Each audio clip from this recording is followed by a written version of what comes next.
apakah yang digugat ini berupa perjanjian lisan atau perjanjian tertulis?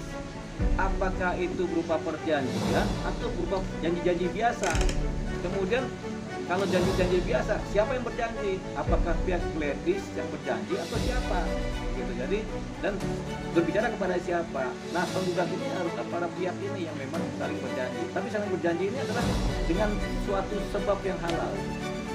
Ada perjanjian tertulis, kalau sebabnya tidak halal, nggak bisa juga. Sama juga perjanjian tidak tertulis atau perjanjian lisan, di mana sebabnya tidak.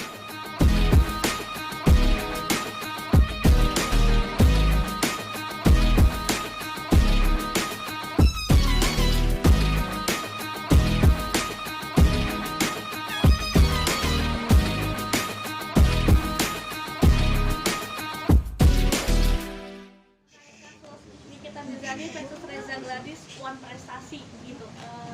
Ini kan di awal pihak Niki menggugat 100 miliar di mana uang tersebut merupakan ganti rugi yang katanya Nikita Mirzani ada di penjara. Sementara di pihaknya Reza Gladys bilang bahwa One Prestasi itu sebenarnya bukan ganti rugi, tapi utang yang harus dibayar ke 4 miliar yang tunggakannya 4 miliar bukan 4 miliar. Itu gimana sih Bang sebenarnya Bang pandangan hukumnya? Ya, jadi gugatan One Prestasi, jadi adalah itu gugatan perdata. Gugatan perdata itu macam-macam, gugatan class action, gugatan One Prestasi, gugatan perbuatan melawan hukum.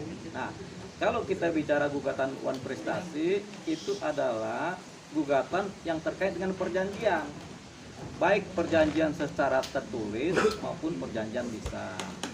Tapi pada umumnya di dunia hukum sekarang ini yang dipakai itu perjanjian secara tertulis, karena perjanjian secara lisan itu banyak atau susah dipegang karena lisan ini kan, gitu. Jadi, nah sekarang kita lihat apakah yang digugat ini berupa perjanjian lisan atau perjanjian tertulis?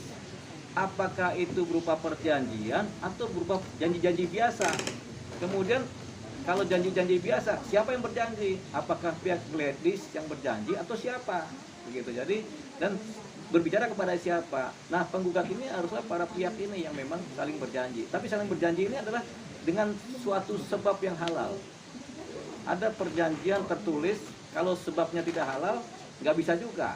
Sama juga perjanjian tidak tertulis atau perjanjian lisan, di mana sebabnya tidak halal. Nah, ini kan ada terkait dengan persoalan laporan pidana, di mana penyebab perjanjian adalah patut diduga tidak halal atau masih ada proses pidana, begitu.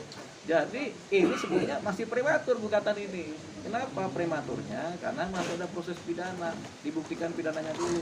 Benar nggak ada pemeriksaan apa tidak? Perjanjian sifatnya lisan tapi ada posisi-posisi pidana, dugaan pemerasan misalnya, kan berarti kan perjanjiannya batal.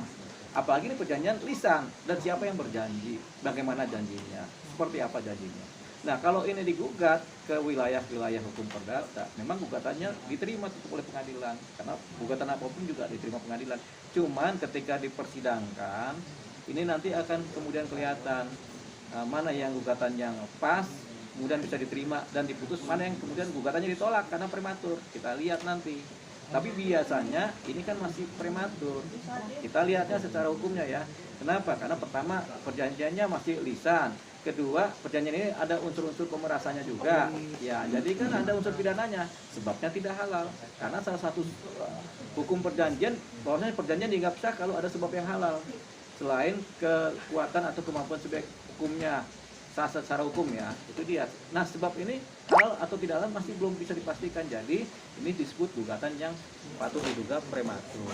Nah, apalagi kalau gugatannya berupa gugatan ganti rugi material dari suatu perjanjian yang lisan juga. Ini agak jauh dari panggang. Ya, ya jauh dari panggang. Ikannya di sana, panggang apinya di sini. Nah, nggak mateng. Gitu. Maksudnya itu. Bang, tapi melihat ini kan yang menjadi tidak hanya Reza Gladys nih Bang, ada juga Kapolri, ada juga Jaksa Agung yang terbawa ke dalam juga, benar. Ya namanya gugatan suka-suka yang gugat lah, ya kan. Untung aja nggak presiden atau Tuhan digugat kan, gitu. Jadi boleh aja menggugat siapa aja juga. Cuman kan gugatan ini bisa masuk akal, bisa nggak masuk akal. Kalau nggak masuk akal, tadi proses ditolak sama hakim di NO, tidak diterima. Kenapa? Gugatan nggak masuk akal, gitu kan. Jadi itu, jadi siapapun boleh menggugat kepada siapapun juga. Tinggal apa gugatan itu masuk akal apa tidak. Tapi boleh masukkan gugatan apapun juga. Oke, tapi kan mengenai soal perjanjian, artinya kalau memang ini menyangkut Kapolri sama Jaksa Agung, artinya ada ketahuan juga nih, berarti Kapolri sama Jaksa Agung ikut juga dalam adil perjanjian itu. Ya, artinya mereka kan nggak mengerti itu. Dikaitkan Jaksa Agung dan Kapolri itu karena jabatan mereka memimpin penyidikan, satu memimpin upaya penuntutan. Dikaitkan itulah kan gitu kan, cuma itu kan kaitan hukum pidana, persoalan-persoalan pidana. Sekali lagi, ketika ada suatu persoalan pidana kan patut diduga ada kriminal.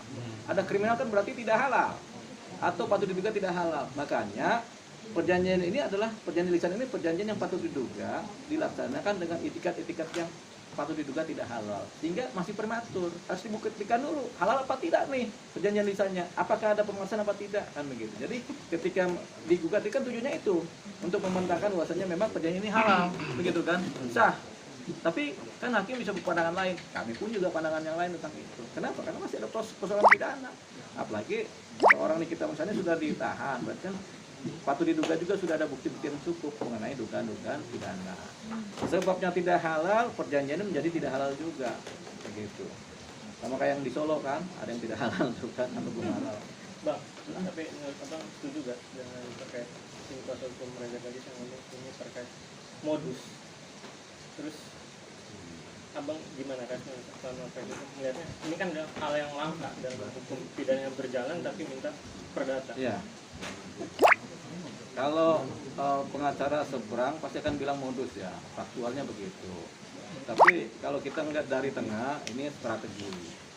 Strategi ini syukur-syukur bisa dilaksanakan, menghasilkan syukur-syukur kan begitu kan. Tapi kalau nggak menghasilkan ya nggak apa-apa, namanya juga nasib kan begitu.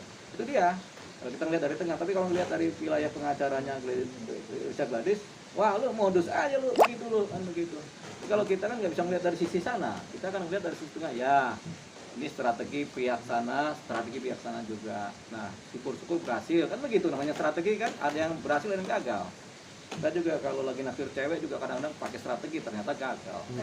Kenapa gagal? Ya udah punya bini, masih pengajar. Nah, Oke. Lesti bang. Lesti lagi.